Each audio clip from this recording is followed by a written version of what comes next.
Well, just give me a minute, Coach. Anyway, Coach, I wonder if we could talk about that. Four assistant coaches, two of them in the Pac-12 were arrested for this bribery case. What's your response to that? Well, I need to research a little bit more. We had a workout this morning and a 2.5-hour staff meeting later this morning, so I haven't had a chance to look at the details. My reaction is it's jaw-dropping, and without knowing all the details, certainly will follow it with a great deal of interest, and certainly a black eye on the sport right now, but I'll follow it with great interest. Does something like this, there's a lot of money that shoe companies are involved in, things like that. Does something like this surprise you or not? Without knowing the details, I would say, the answer is it's not shocking to me. There's so much money at stake, so many different people involved with the high school players that that people are going to try and be creative and come up with ideas and ways to gain advantages. So certainly not shocked at the idea.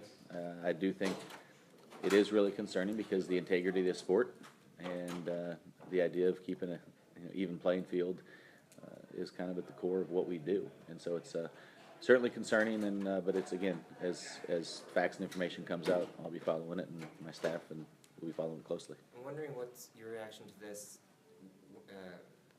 What seems to happen after a scandal like this is the assumption of, well, everybody's doing it.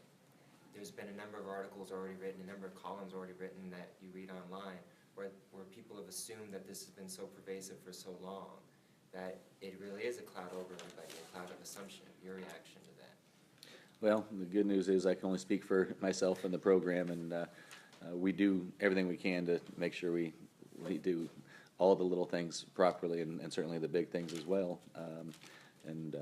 While I'm not claiming to be perfect and the program to be perfect, we try darn hard to make sure we do things, from a compliance standpoint properly. But that's comprehensively as a program. We're trying to do things the right way. To say that everybody does it, obviously, when you make general statements, they tend to be inaccurate.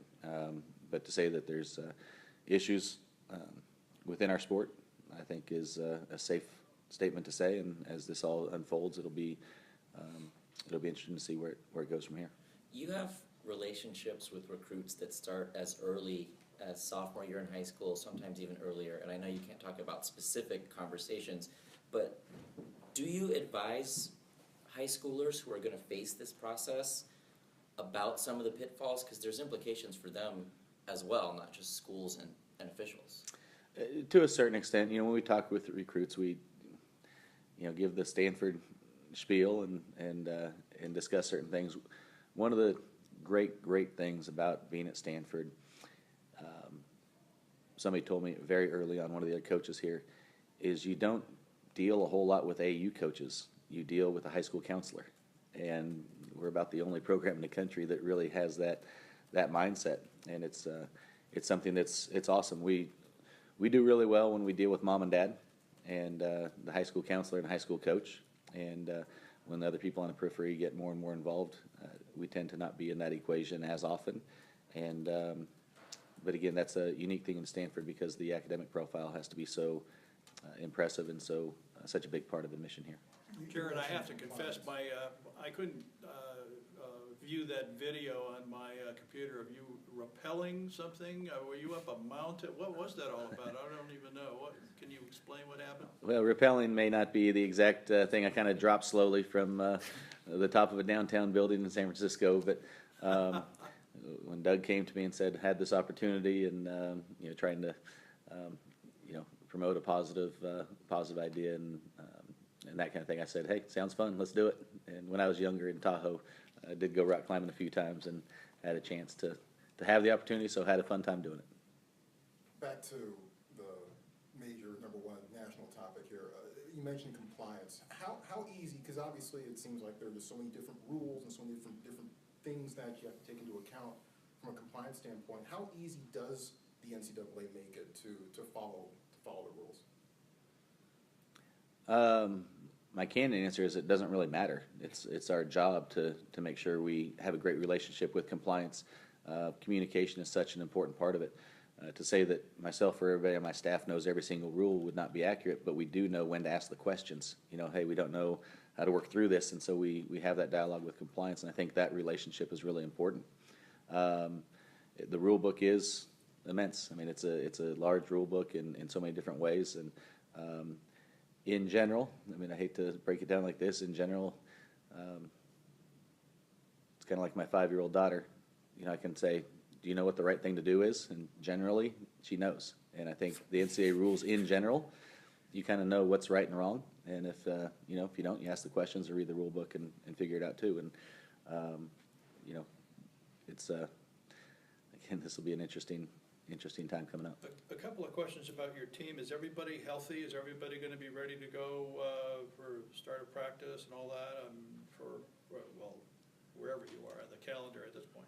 Yeah, at this point, everybody's on the roster, ready to go and healthy, and yeah, we're I think in a good spot getting into the start of the season. Of these 4 freshmen, who is most apt to make an immediate impact? It's a great question, and I'm really not comfortable answering it because I don't know the answer yet. We just haven't spent enough time with them on the court. We'll start official practice on Friday, and we'll get a better feel. But I will say this, is I expect the freshmen as a whole to have a significant impact on the team this year. And one of those freshmen, you guys have talked about him as being, in a way, an unofficial member of that freshman class is the redshirted Cody Pugh. It's rare. We've talked about this for non-medical redshirt. What have you seen from his redshirt season to now workouts during the summer and to now getting practices started? He's done a fantastic job his first year at Stanford, improving in every way, and you know, embracing the Stanford culture academically. But on the court, he came in looking like a freshman, and I had one of my assistants tell me yesterday that he looks like a junior right now. And so physically, he's really developed. He's gotten stronger, faster. His ability to slide laterally will be important, you know, because what position you can play really depends on what position you can guard, and his ability to defend will be really important for him. But he's come a long way. His shooting has improved, but he's a long slasher, offensive rebounder, and can impact the game in a variety of ways. But you can kind of lump him in with that freshman class, and I expect him to contribute significant minutes as well. With the length and versatility of the roster that you have coming into this year, are you already kind of thinking about things defensively and offensively that you're going to be able to do that just weren't possible last year? Yes, our staff, I've joked with them, we've talked more basketball this year than I ever have at any point of my coaching career. And it's been a ton of fun because we've really looked at the pieces we have, trying to put them in position to be the most successful. And offensively, that's part of it, but defensively, like you said, with the length and athleticism, I think it's going to be a lot of fun for us to try a variety of different things. You know, I mean, a variety of ways to play ball screens, you know, different defenses we're going to try. But I think with the length and athleticism, I think it does provide us different opportunities. You've spoken really highly of the spring that Dorian Pickens specifically had, and if you could expand a little bit more of whether or not he's been able to carry that all the way through the summer into now, and also anyone else who's kind of stood out maybe with specific developments. Yeah, Dorian's been fantastic, and it's you know, it's crazy because the last half of the season especially, I mean, he had averaging a ton of points and really playing well consistently. And I'm saying even after that, he's made a large jump forward.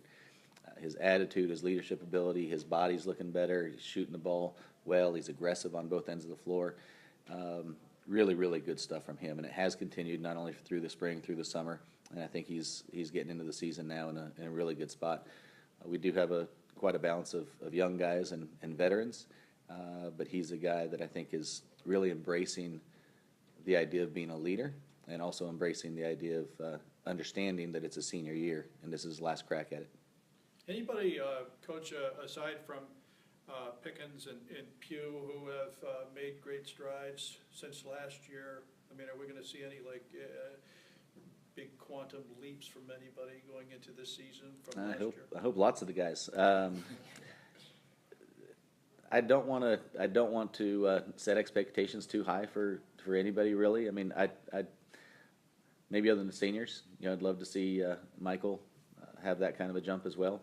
I think he, similarly to Dorian, has a sense of urgency and a purpose to what he's doing right now with his senior year. I think he's really embracing that, and he's had a good summer as well. But we're needing him. We need to stop talking about Mike, about all the potential and things he might be able to do, and get to the point where, as a coaches, we put him in a position to be successful. But then he produces at a high rate and a consistent rate for us. Coach Shaw likes to take that. Likes to say that it takes him 3 or 4 games into the season to find out what kind of team he has. You're in your second season. How many seasons does it take to feel like you have the right players and the right system, and you are settled in? That's a good question. I think as much as anything, it's culturally, where are we as a program, and then the style of play. I don't mind adjusting year to year, but I would like to have a general identity of the kinds of things we're doing on both ends of the floor.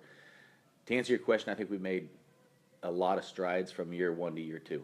I think culturally, when we talk about invested, tough, and selfless, through recruiting, through the things we've done within the program, I think we've made great steps, although we need to continue developing. On the court, I think this will be the greatest change that I'll ever have as the head coach at Stanford, stylistically. In other words, pace of play, the multiple defenses, how we do things X and O wise on the court, will be vastly different this year compared to last year. And hopefully moving forward, that we just tweak it year to year. But I think there will be a different. Amplify that a little bit. I'm not sure I understand. Your offense is going to be what as opposed to last year? Your defense is going to be what as opposed to last year? I mean, yeah, last year I think we were a little bit more ball control. Getting shots later in the shot clock. In general, less scoring. Trying to keep the games closer, and trying to manage things at a really high level on both ends of the floor. On defensively, we played primarily man-to-man, or if we were playing zone, it was for the most part very conservative, trying to contest jump shots and win games late, and try and I think manage the game in a lot of ways, and keeping it, I would say, mostly vanilla with what we did on both ends of the floor. This year on the defensive end, I think there will be more variety to what we're doing, and that's everything again from playing ball screens differently, to playing post differently, and then multiple defenses as well, different zones and different ways to attack people and keep people off balance. And then on the offensive end, I want to be much more of an attack mindset. And we would run on missing steals last year, but even when we did that, it was fairly controlled. And this year, the goal would be to loosen up the reins a little bit and allow the guys to play with even greater pace. And as long as we're able to make good decisions and be productive with it, that would be a trend for the program moving forward. What kind of a production are you going to get? Do you anticipate getting from Josh Sharma this year, especially on the defensive end? Tell us a little bit more about that. It's on him. Josh provides so much for our team that is needed. He's a rim protector on the defensive end. He's a skilled low post scorer. He can run. He can jump. He can do all the things we're needing. He's a capable 3-point shooter. But he's going to have to provide a level of consistency and desire that we can rely on. And if there's one thing that gets me most excited about this team, it's the idea of competition.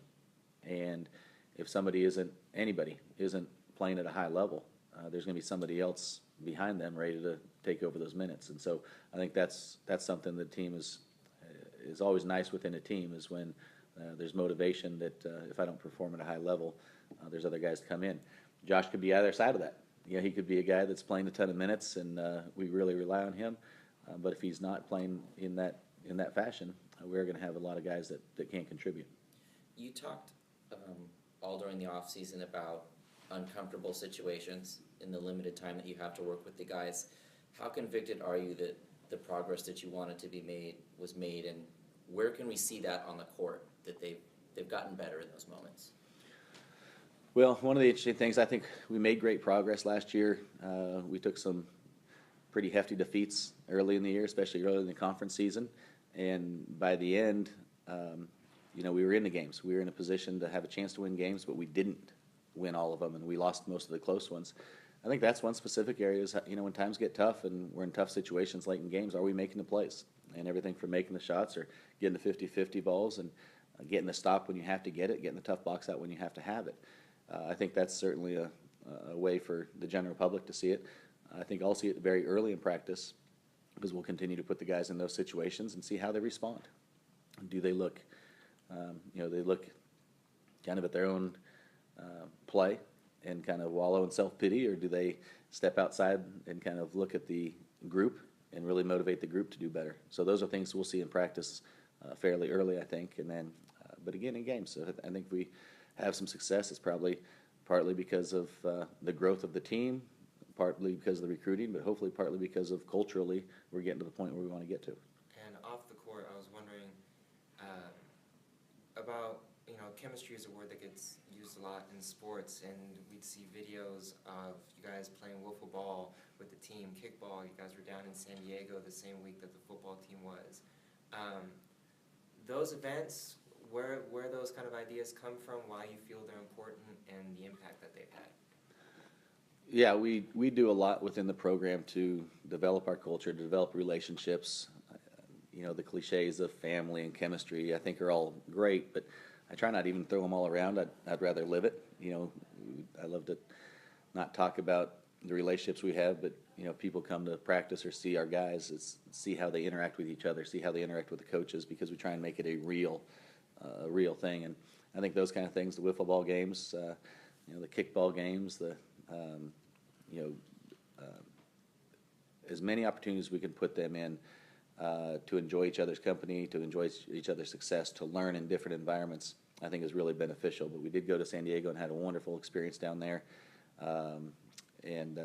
Those things I really think pay dividends as time goes on. And it's not just putting them in tough situations, but it's putting them in situations where they need to rely on each other and care about each other enough that when times get tough, they're going to really dig in. That Thanksgiving week that you guys have is pretty hard not to look at, even from this far away. Can you just talk about your anticipation of that, and as a line of demarcation, like how are you guys looking at that? Because it just seems like it's hard not to look at what that week is going to be for you guys. Well, hopefully we're going to look at it as an opportunity. Between now and then, we're going to be as cliche as we possibly can be and worry about today's practice and worry about the process. But as we get to that week, my plan is to look at it as an unbelievable opportunity to see where we are as a program. I don't know that win or lose or have success or not have success that week. It'll define us, short term or long term. But there's an unbelievable opportunity ahead of us. As a program, we have a clear vision that we want to be the best. Be the best in the conference and play for a national championship someday. And I know those are big, grand dreams and visions. But it is part of the plan, and part of the plan is put ourselves against the best competition, not only in the conference, but non-conference as well. So it's not a willy-nilly, hey, let's just kind of see who wants to play us.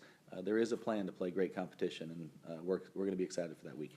Has it gotten the players? Has it had an effect on them? I mean, I know you want them to live in the moment and talk about each day, but was that kind of something that they took note of when they found out about that schedule? For sure, and I think it's something that I can remind them every time they don't box somebody out or don't sprint the floor or don't make the extra passes. I can just talk about that week and say, and we certainly won't overlook the first week either, but as we get into that week, it's going to be easy to understand that if we're not playing at our best, it won't be a lot of fun. And you Is this the most experienced team you've had? I don't know how many seniors you had at one time at UAB in the lineup, but you got I call Travis a senior, but I mean he's a redshirt junior, but I mean that's a lot of experienced guys. Yeah, it's interesting. It's a combination of both. We have a bunch of young guys that we think are going to help and contribute right away, and we have a bunch of guys that have been around for 4 years, and so I like the mix. I like the opportunity to mesh those two kind of groups together. Probably in a lot of ways the most experienced guys I've been around. When I first got to UAB, it was an older team, but there were a lot of junior college kids as well, so it wasn't guys that had been at the Division I level for 4 years necessarily. Who's the leader of this bunch? Pickens? Great question. I've anointed Dorian and Michael and Reed as captains this year, and it's something I've put a lot of time and effort into of trying to evaluate who I think can be the leaders of the team. I've actually spent a lot of time trying to connect with the former players, the former staff members at Stanford. And one thing, one exciting thing this year is the 20-year of the Final Four team, 20th year reunion. And I've talked to all their players and coaches, and it was really interesting. One thing that kept coming up was Peter Sauer. And Peter Sauer passed away about 5 years ago and was a captain of that team. And all the guys talked about how great the team was, how tough the team was, but they all came back to Peter Sauer and what he meant to that team from a leadership perspective. So after thinking a little bit and just and trying to tie the past into this team, we've actually named those three as captains, but not only captains, we've named them the Peter Sauer captains. And so they'll have a patch on their jersey this year, not only with a C, but a PS in the middle of the C to try and honor Peter Sauers, but more importantly, try and take the lessons from Peter and those teams and try and hold them to a high standard and try and have those kind of lessons Are you gonna bring back available here. those guys from 20 years ago? We will. We're still working on the specific date, but they'll come back during the conference season, and we'll make sure we honor them properly. Have you spoken to the Sauer family about what you guys are doing? I have. His wife Amanda and his daughters are fired up. They've been awesome. And so I'm hoping that she's able to come back and they're able to come back when we honor the team. But I've had multiple conversations with her, and a special deal. And I'm not trying to take credit for anything. What I'm trying to do, honestly, is do what's best for our team and our program. But what's best for our team and our program right now, too, is to honor Peter, but also honor that team. And again, try and learn from the past so that this team can take some of those lessons and represent them the right way. Well, speaking of that team, and just a little bit ago you mentioned an ultimate goal is one day to be a contender for a national championship. What that team did, previously Stanford fans thought impossible in men's basketball. They were so close to being in the national championship that year. What you kind of take away from looking back on what they did when it was deemed to be impossible before it happened? Well, it's not going to be as cool as if we're able to do it, right? Because it's already been done before. But Coach Montgomery and that team was fantastic. And it wasn't just that team; it was that era. They had it rolling at a very, very high level. And there's a lot of pride with those guys and what they did, and a lot of support from them to, for us to try and do something like that again. But it's been done here before with football. I know people said that it can't be done with football, and it's being done with football right now. And obviously, if you spend 5 minutes in the Hall of Champions, you realize it's being done at various levels with all the programs here. So I firmly believe I wouldn't be here if I didn't believe we could achieve at a high level with basketball, and and again, everything from culture to style of play to recruiting, all of that fits into trying to build this into a championship type team. I look at your schedule, and the calendar year is going to end with a little bit of nostalgia between game in Sacramento against Kansas, and then you open Pac-12 play against Cal, and that's that 21st and 30th, and you get Christmas in between. I mean, that's going to be a lot of emotions at the end of the calendar year. Hopefully some good ones, and with 3 young kids at Christmas, there'll be a lot of emotions with that and fun times there, and New Year's, so it'll be an awesome time, and hopefully we can get some wins as well. But it is, for all of us, we always, you're, basically all the past experiences, the past people, the past universities I've been a part of, all have helped me shape me into who I am today. And so a lot of good memories with all those places, but at the same time, I tend to get fairly focused when it's game time, and my attention will be solely on trying to get Stanford to do well. It's a unique stretch for Stanford basketball because you guys have that annual break. Has your attitude or approach to that changed now that you went through it once versus looking towards this year? Yeah, it's. I think we can learn from last year some. It is a long break during finals. I think it can be used as a positive, not just a negative that we're taking a bunch of time away from the game. But I think we can turn it into something that we can get some rest, but also improve in certain areas. But it is unique, and it's something that we're going to continue to work through to turn it into a positive. Good. Thanks, Coach. Thank you, guys. Thanks, Coach. Good to see you. Great to see you. So what building was this? I think it was the Hilton. Was it the Hilton, Doug?